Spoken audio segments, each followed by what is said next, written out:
महाराज जी, आपके प्रवचन सुनने से बहुत जीवन में परिवर्तन आया है। महाराज जी, आप कहते हैं कि हमारे साथ अगर कोई बुरा करता है तो हमें ये सोचकर खुश होना चाहिए कि उसका हमारे साथ पूर्व जन्म का कोई ऋण था, तो जो हम उस समय चुका नहीं पाए इसलिए हमारे साथ इस जन्म में बुरा हो रहा है, तो यही सोचकर रख के उन्हें माफ कर देना चाहिए। लेकिन महाराज जी, क्या भगवान जी भी यही सोचकर उस इंसान को माफ कर देंगे कि उसका पूर्व का प्रारब्ध था? क्या उसके लिए दुष्ट कर्मों की कोई सजा? नहीं, उसको दंड मिलेगा।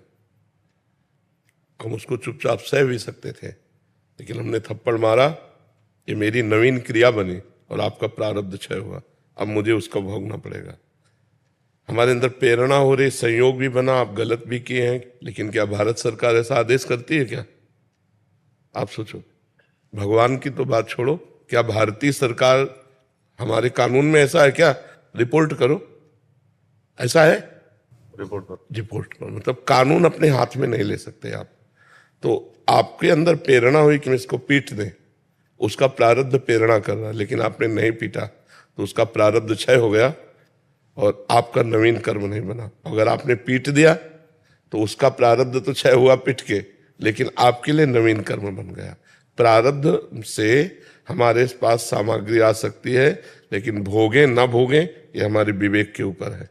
प्रारब्ध बलवान है, वो प्रेरित करेगा, लेकिन हम उसे रोक सकते हैं, विवेक के द्वारा उसे रोक सकते हैं।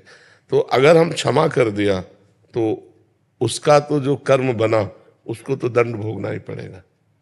हमारा हृदय निर्विकार हो गया और जिसने हमको गाली दी, जिसने हमारे प्रति कटु व्यवहार किया, वो उसका भागीदार बनेगा, उसको दंड भोगेगा।